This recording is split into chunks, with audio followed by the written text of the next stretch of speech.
আজকের প্রথম খবরটা হলো উমরাংশু কাণ্ড। সত্যের সন্ধানে নাম দিয়ে শিলচরে বিক্ষোভ কংগ্রেসের। ডিমা হাসাও জেলার উমরাংশু কাণ্ডের প্রতিবাদ জানিয়ে সারা রাজ্যের সঙ্গে সত্যের সন্ধানে নাম দিয়ে শিলচরেও অবস্থান ধর্মঘট পালন কংগ্রেসের। কয়লা সিন্ডিকেটের মাস্টারমাইন্ডকে শনাক্ত করতে সিবিআই তদন্তের দাবি জানায় কংগ্রেস। শুক্রবার এ দাবি জানিয়ে দলীয় কার্যালয়ের সামনে বিক্ষোভ প্রদর্শন করেন কর্মকর্তারা।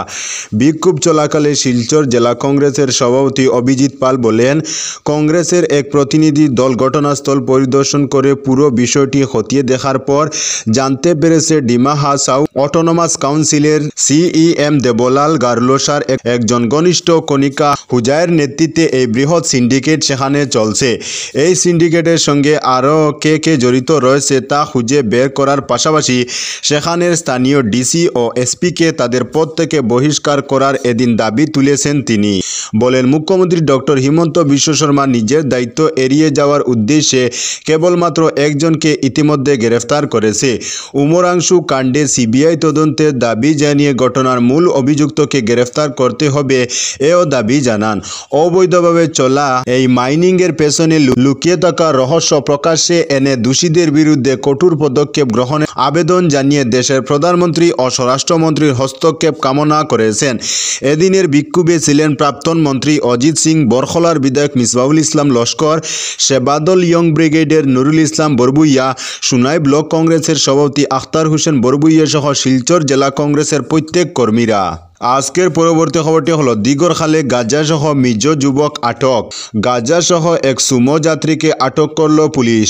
বৃহস্পতিবার রাত 2:30 নাগাদ তল্লাশি চলাকালীন দিগরখাল গেইটে আটক করা হয় লাল ইংলিয়ানের 26 বছর বয়সী এক যুবককে। গোয়েন্দা তথ্যের ভিত্তিতে দিগরখাল গেইটে একটি টাটা সমতে তল্লাশি চালিয়ে তার ট্রলি ব্যাগ থেকে গাঁজা উদ্ধার করে পুলিশ। মিজোরামের বংকংয়ের জাওয়া ইডে তার গ্রামের বাসিন্দা ইংলিয়ান সুমো গাড়ি করে শিলং থেকে আইজল যাচ্ছিলেন এবং শিলং থেকে গাঁজা কিনছিলেন বলে সন্দেহ করা হচ্ছে। গাঁজার ওজন প্রায় 4.206 কেজি। আজকের পরবর্তী খবরটি হলো ইসলাম অবমাননায় বুদ্ধ ভিক্ষুকে কারাদণ্ড শ্রীলঙ্কা আদালতের। শ্রীলঙ্কার এক আদালত বৃহস্পতিবার প্রভাবশালী এবং রাজনৈতিকভাবে গুরুত্বপূর্ণ বুদ্ধ ভিক্ষু গালাগুদ্দাতে গনানসারাকে ইসলাম অবমাননার জন্য আবারও জেল হাজতে পাঠিয়েছে। গনানসারাকে 2016 সালে ইসলাম বিরোধী মন্তব্য করার কারণে 9 মাসের কারাদণ্ড দেওয়া হয়েছে। এটি তার দ্বিতীয়বারের মতো শাস্তি, কারণ গত বছরও তাকে একই ধরনের অপরাধে সাজা দেওয়া হয়েছিল, যেখানে তিনি শ্রীলঙ্কার সংখ্যালঘু মুসলিম জনগণের প্রতি বিদ্বেষ ছড়িয়েছিলেন।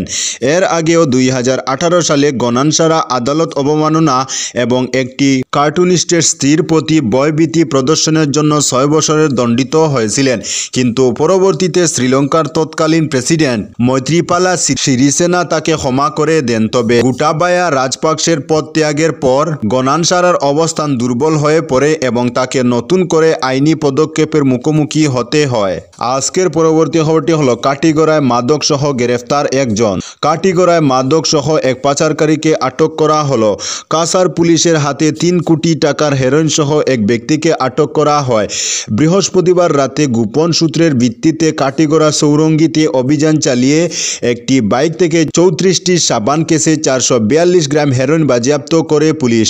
পাশাপাশি গ্রেফতার করা হয় আলী হোসেন নামে এক যুবককে। ধৃত যুবক শ্রীভূমি করিমগঞ্জ জেলার এরালিগুলে বাড়ি। শিলচর থেকে মাদকগুলো আগরতলা নিয়ে যাওয়ার পথে কাটিগড়া সৌরঙ্গীতে ধরা পড়ে। বাজেয়াপ্ত হেরোইনের কালোবাজারে মূল্য 3 কোটি টাকা হবে বলে জানা যায়। অভিযানের নেতৃত্বে ছিলেন পুলিশ সুপার নুমাল মাহাত্তা। আজকের পরবর্তী খবরটি হলো গৌহাটিতে দুদিনে 2 যুবতীর লাশ উদ্ধার। গৌহাটি মহানগরে এক তরুণীর লাশ উদ্ধার হলো। শুক্রবার সকালে রুক্মিণীগাঁওয়ের রংমঞ্চ পথে যুবতীর মৃতদেহ উদ্ধার হয়। মৃত যুবতীর পরিচয় পাওয়া যায়। তার নাম বিপ্লবী নাথ। তিনি গোয়ালপাড়ার বাসিন্দা। রুক্মিণীগাঁওয়ের বারাটে হিসেবে থাকতেন। মৃত্যুর কারণ জানা যায়নি। এদিকে বৃহস্পতিবার মহানগরের একটি বাড়া ঘরে যুবতীর মৃতদেহ উদ্ধার হয়। তরুণনগরে এক যুবতী চরম সিদ্ধান্ত নেয়। যুবতীর নাম প্রতীক্ষা শর্মা বলে জানা যায়। তার ঘর তিনসুকিয়া। পুলিশ ঘটনার তদন্ত শুরু করে। আজকের পরবর্তী খবরটি হলো এবার থেকে কুম্ভ মেলায় হারালেও চিন্তা নেই, আপনার প্রিয়জনকে খোঁজার দায়িত্ব এআইর। কুম্ভ মেলা শুরুর অপেক্ষা অপেক্ষায় প্রহর গুনছেন পুরো ভারতবাসী। ইতিমধ্যে অনেকেই ঠিক করে ফেলেছেন কবে পা রাখবেন মহাকুম্ভে। কিন্তু জানেন কি, এবারের মেলা কর্তৃপক্ষ আগের তুলনায় অনেক বেশি সাবধানী।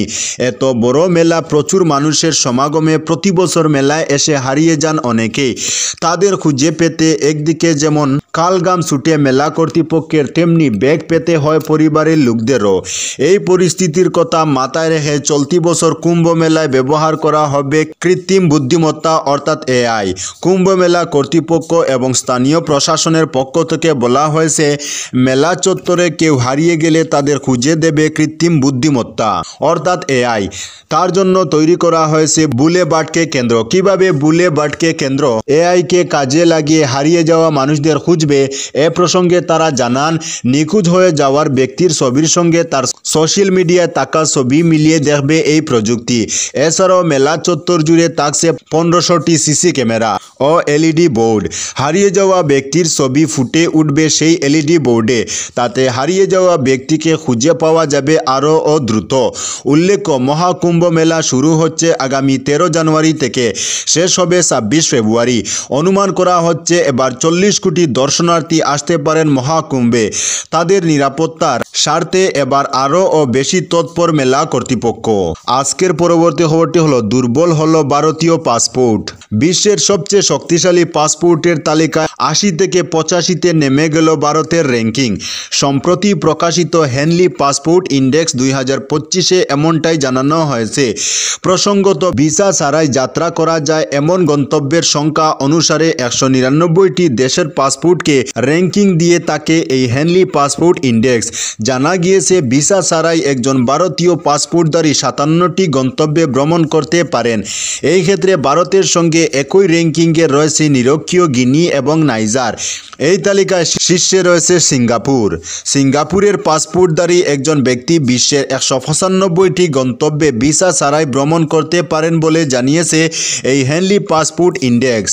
আজকের পরবর্তী খবরটি হলো, হাসিনা মার্চের আগেই বাংলাদেশে আসবেন। আওয়ামী লীগ নেতার মন্তব্য উস্কে দিল জল্পনা। শেখ হাসিনা আগামী মার্চ মাসের আগেই ফিরে আসবেন বাংলাদেশে। আওয়ামী লীগের সাংগঠনিক সম্পাদক শফিউল আলম চৌধুরী নাদেলের এমন মন্তব্যের জেরে শুরু হয়েছে জোর জল্পনা। তবে কি সত্যিই বাংলাদেশে ফিরতে চলেছেন হাসিনা রাজ? সম্প্রতি একটি ভিডিও বার্তায় সইফুল দাবি করেন যে, বাংলাদেশ হাসিনার আমলে চরম উন্নতির পথে এগিয়ে যাচ্ছিল, কিন্তু ইউনূস সরকার ক্ষমতায় আসার পর থেকে মৌলবাদ এবং সন্ত্রাসবাদের রাষ্ট্রে পরিণত হয়েছে বাংলাদেশ। এই প্রসঙ্গে তিনি বলেন, আমাদের প্রত্যাশা, আমাদের দেশে আগামী 1 মাসের মধ্যে পরিবর্তন হতে চলেছে। এই বিষয়টা নিশ্চিত যে বঙ্গবন্ধু কন্যা জননেত্রী শেখ হাসিনা ইনশাআল্লাহ মার্চ মাসের আগেই বাংলাদেশে আসবেন। তবে এই তথ্যের সূত্র কি, কোথা থেকেই বা জানতে পারলেন এমন খবর, সে বিষয়ে কিন্তু কিছু জানাননি শফিউল। বাংলাদেশের প্রাক্তন প্রধানমন্ত্রী হাসিনা বা তার ছেলে সজীব ওয়াজেদ জয়ের তরফেও কিন্তু এই ব্যাপারে কোনো মন্তব্য পাওয়া যায়নি। তো বন্ধুরা, আজকের জন্য এতটুকু। পরবর্তী কোনো নতুন ভিডিওতে দেখা হবে, তখন অবধি ধন্যবাদ।